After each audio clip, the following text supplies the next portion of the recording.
The big questions around the National Football League entering our regular season finale weekend. We are just 2 days away from the start of it in Week 18, a doubleheader in the AFC North with serious postseason implications in 2 matchups. And then 14 on Sunday to figure everything else out. Those final spots into the NFL postseason and, of course, seed lines and where you will be for the opening round. Donnie, before we get to that and some of the most important games from the weekend, the individual conversation and that NFL MVP award. Entering Week 18, Buffalo's Josh Allen is a minus 400 favorite to win the MVP hardware for the first time in his career. He has been historic this season, although some of the passing stats have not been overwhelming.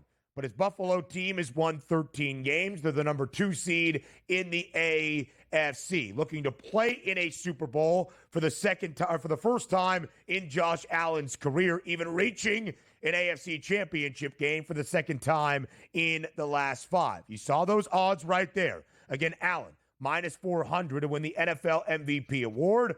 Last year's winner, Lamar Jackson, second shortest price at plus 230. And then everybody else we'll discuss in just a moment. Buy or sell, DRS. The question is, Josh Allen should win the MVP award this season.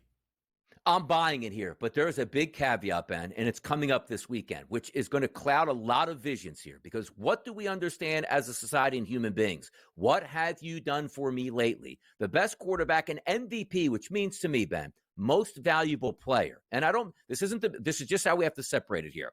If you take Josh Allen off the Buffalo Bills, Ben, I think they're going into the draft and saying we need a quarterback of the future because we just won 3 games. I honestly believe that. If you take Lamar Jackson off of Baltimore, he's sensational, but they're a better football team than the Buffalo Bills. We'll start there. But if we're going to just look at the bottom line and say Lamar is great, and he is, and he's won multiple MVPs, the only questions we have is not Lamar Jackson a great quarterback. Is he a good enough quarterback in the postseason to lift his team and get a Lombardi? But the action on the field this weekend, you're going to see Josh Allen come into the game, take 1 snap to preserve I started 110 straight football games, which he has every right to do. But he's going to leave that game with no statistics. You see the final game going up against Cleveland as close to 3 touchdown favorites for Baltimore. Let's just say, and this is probably going to happen, 260 yards passing, 4 or more touchdown passes, and away you go into the playoffs as your lasting mark on.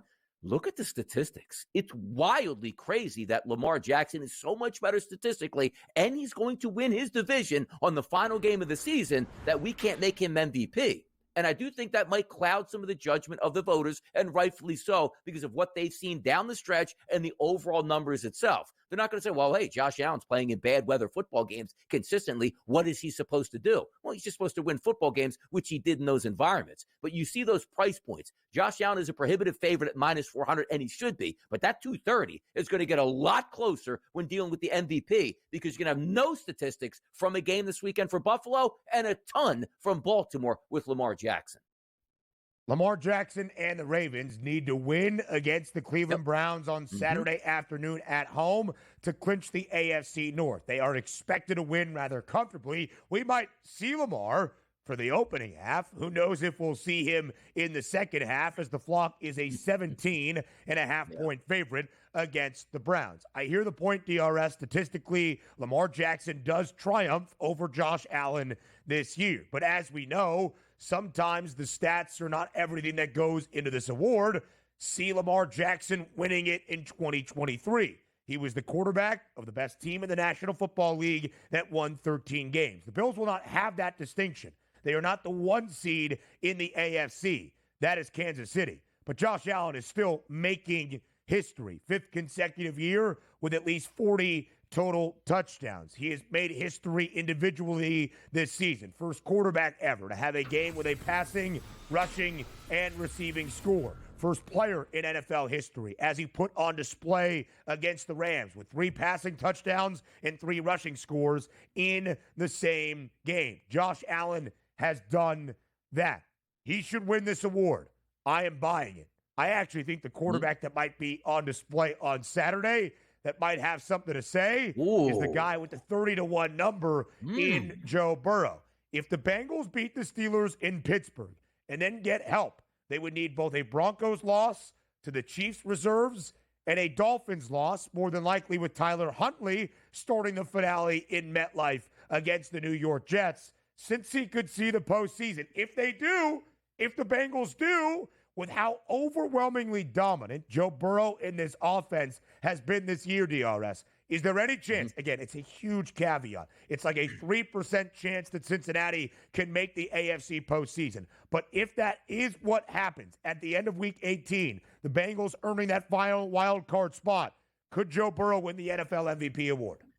I don't think so. I just think it's too far of a hill to climb. And even if they do make it in, it's like, oh, this team just snuck in. That's the MVP. Even though if the Bengals had a better record and their defense could make any stops, he probably would be the MVP. But these are the rules that we play under. But as a fan myself, which sometimes we're going to ask questions about what would the fans like, let's clear Miami out. Let's clear Denver out. Let's get Cincinnati into the playoffs, man. The same way we talk about Arizona State. Like, don't you just want another week of that trio at wide receiver and quarterback getting after it once again? That's what I want to see. But I think it's a hill that's too far to climb here to get him that MVP, even though he just might be and probably is the best quarterback this season in the NFL, which is supposed to be, Ben, the MVP.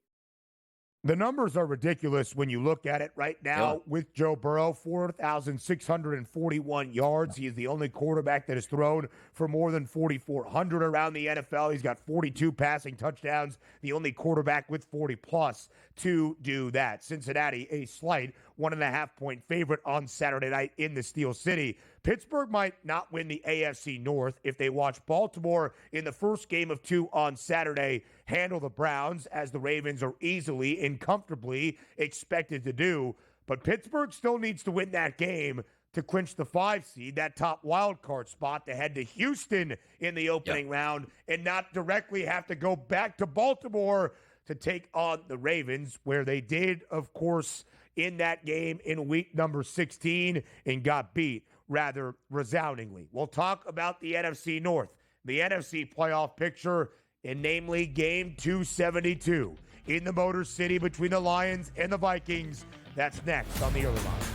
Game 272, as good of a regular season finale as you will find in the history of the National Football League. The first game to decide the number 1 overall seed to end out the regular season in more than 3 decades in the NFL. The first game ever in the history of the National Football League that will feature 2 teams with at least 14 wins facing off against one another. And yes, the season is longer than ever, but still, history at stake and so much on the line in game 272 on Sunday night in Detroit between the Lions and the Vikings. Of course, the winner of Sunday's game earns the NFC North divisional crown and the number 1 seed in the conference. As you see right there, the Lions are a favorite to accomplish just that. 2.5-point spread for the game overall. It's minus 154 on the money line. If you look at where things stand, though, you could also just make it the money line price to win the division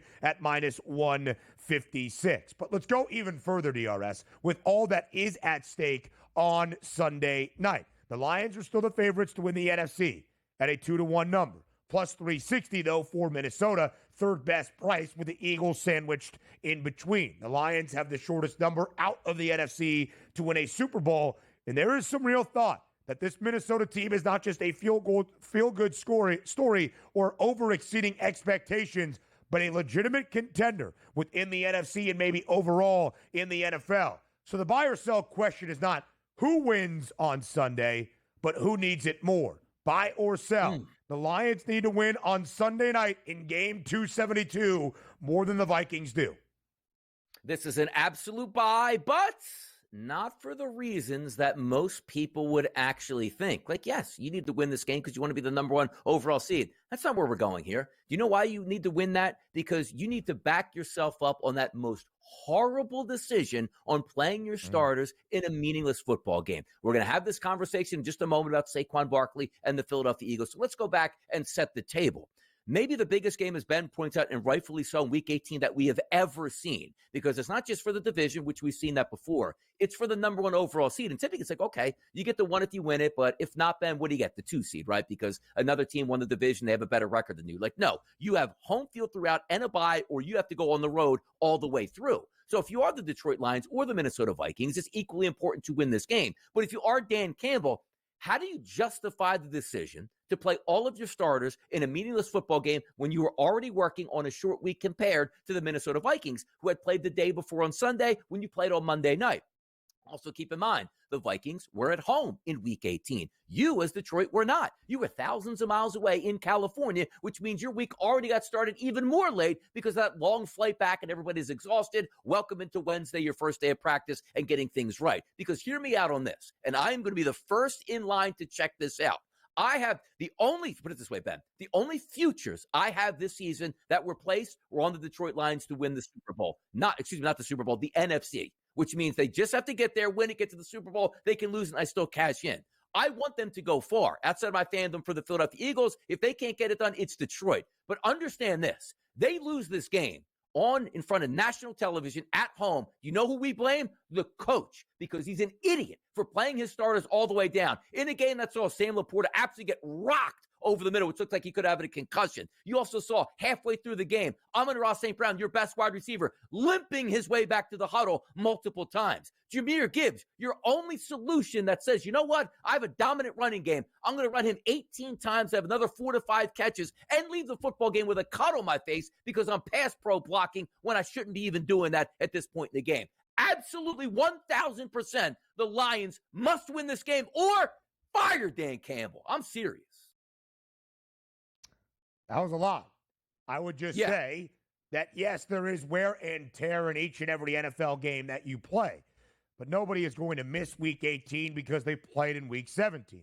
And I agreed with you entering the game. I thought the Lions should at least rest their starters maybe late in the second half for a game that did not have meaning in the overall playoff stakes, but clearly had significance for the Lions. And they understood that and then went out in the second half and beat San Francisco, instilling that mentality and momentum into Sunday night.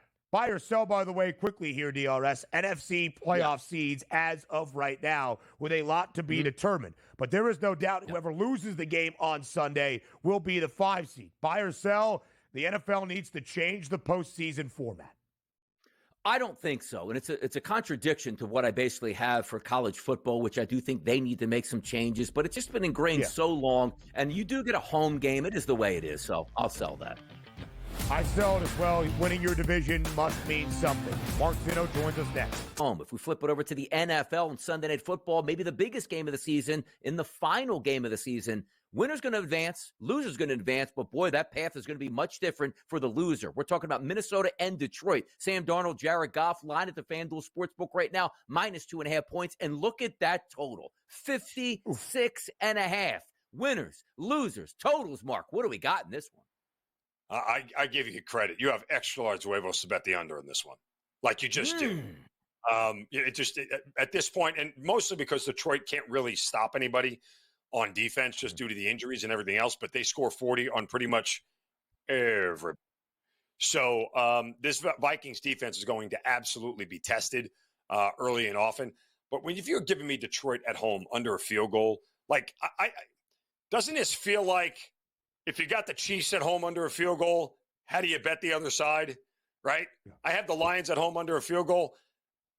At this point, I have to respect the Vikings and Sam Darnold, who I thought was going to turn into a pumpkin back in Week 4, then again in Week 8, and then again in Week 12, and again in Week 17 against the Packers. That never happened. So we have to respect the Vikings at this point in time to be able to be competitive in this one. But again, Lions at under a field goal almost seems like too easy to pass up.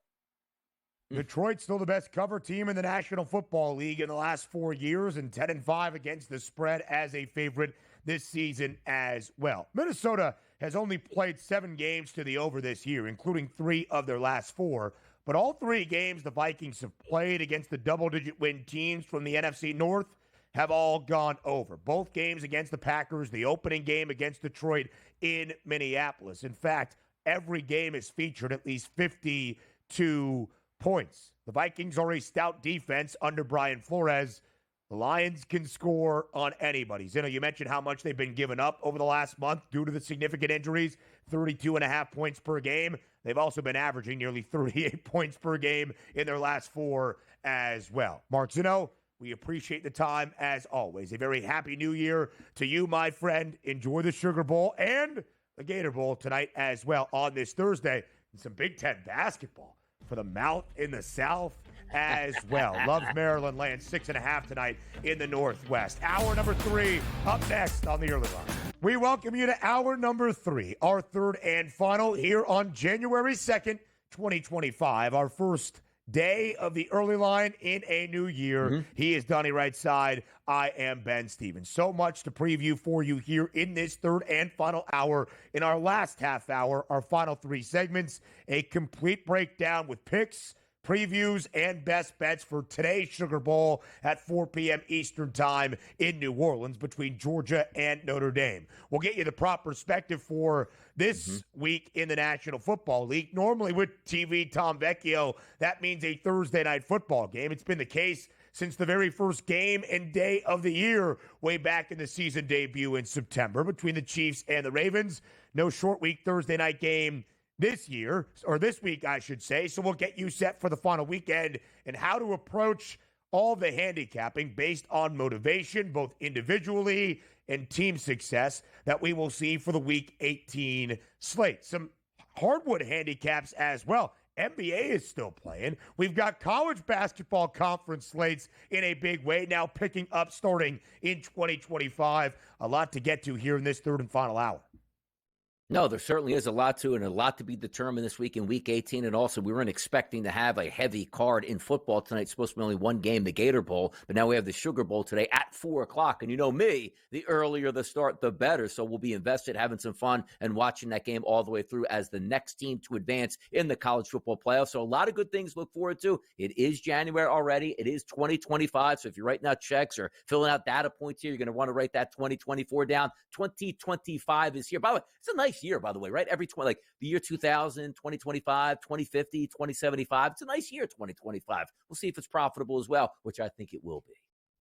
I hope it is a very profitable, optimistic, and happy and healthy new year in 2025, DRS. Yeah. Now we've got to talk a little bit about Week 18.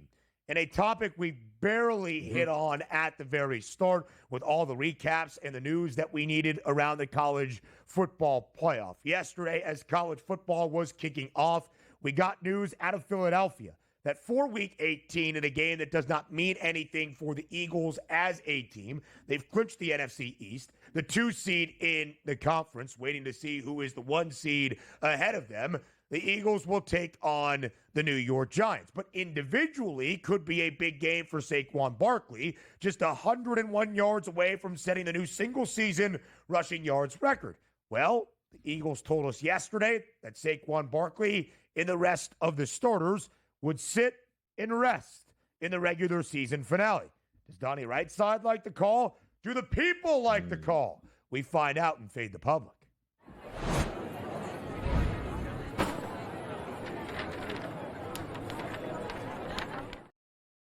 At Sports Grid on Twitter, are the Eagles making the right decision by resting Saquon Barkley this week? Your 2 options, rather simple. Yes or no.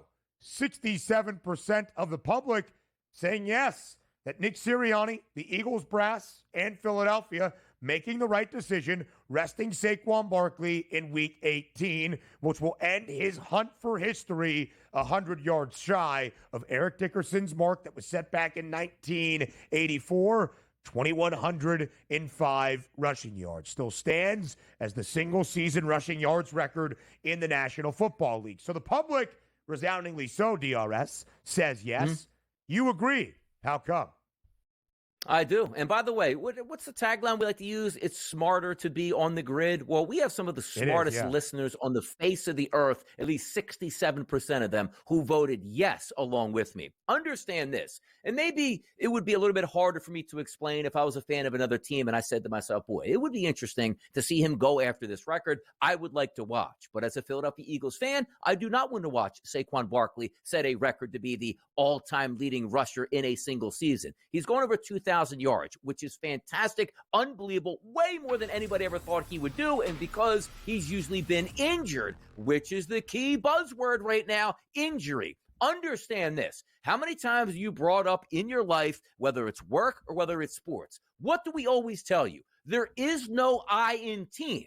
So if Saquon Barkley said he wanted to go for the record, he would be spelling team with an I. And I'm glad to see, and you saw all the highlights this year, he could have set a record for himself in the Giants game early in the season. Let the young kids spin here. You saw the final game last week, which Saquon even said, I was fine with 2,000, agreed with the decision to take me out with 11 minutes to go in the fourth quarter. Then he goes to bed, thinks about it a little bit more. You know what?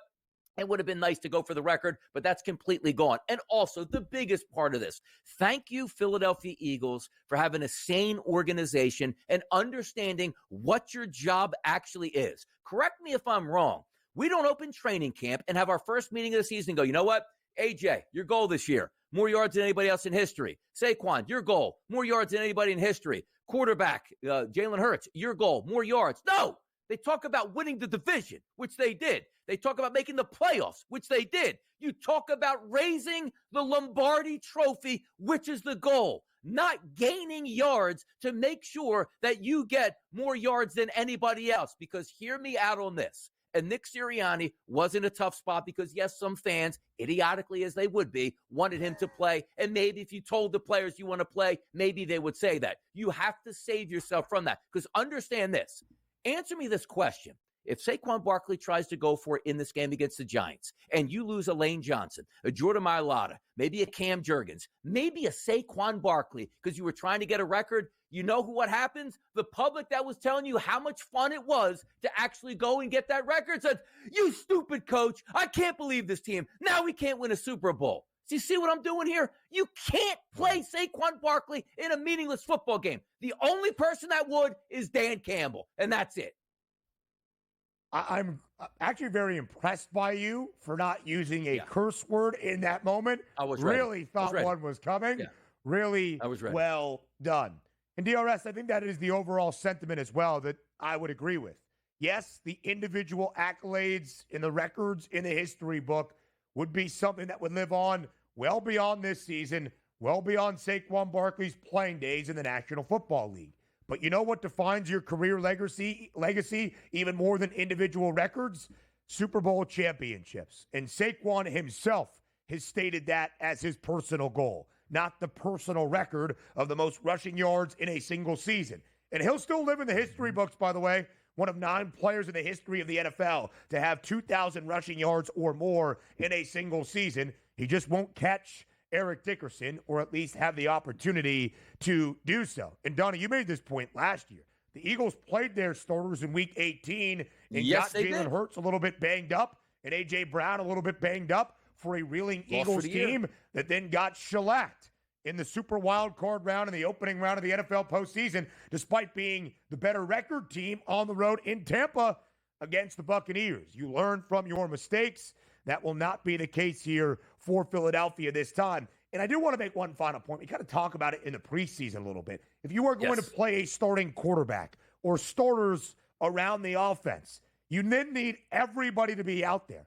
If Saquon Barkley is going to play in hunting down the record, the entirety of the offensive line then needs to start as well. And that is maybe even more important to postseason success than individuals. That offensive line as a unit.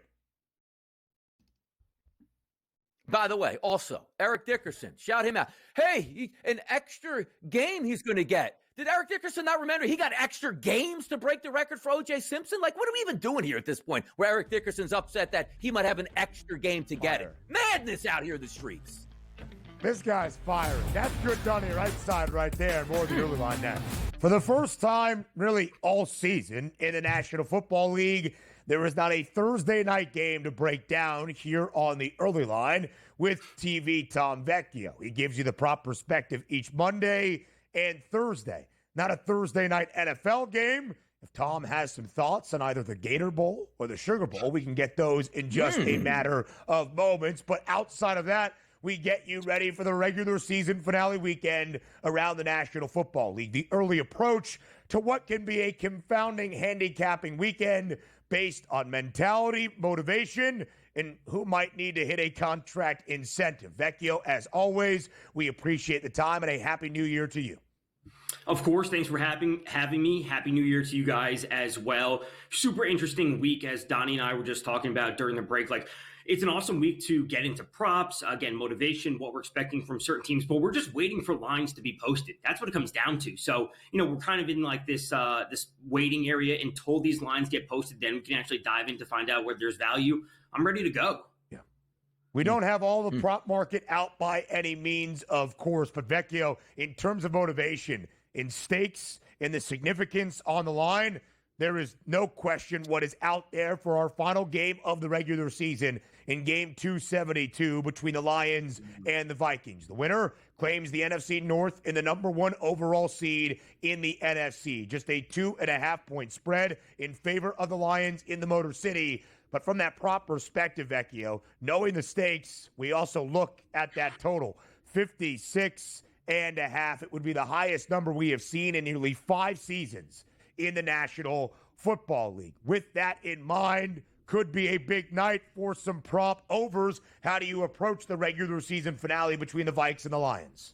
I really want to like the under. I do. 56 is so high, like you said. And given the importance of this game, I don't think these teams want to turn it into a back and forth barn burner. Like, I think this game ending, let's call it like 24-20, like that gives us an awesome game. Like, two great teams, some decisive swings, maybe a turnover here and there. It ends right at the spread, but the points are just too much. Given what's at stake in this game, I don't think they want to turn this into a 34-31 kind of ball game. So I don't mind looking into some overs, maybe on attempts for some of these quarterbacks, either Goff or Darnold, just because they'll be out there. The teams will be moving the ball back and forth, but a late interception will cause this game to go under. That's my ultimate take. I really want to believe in the under.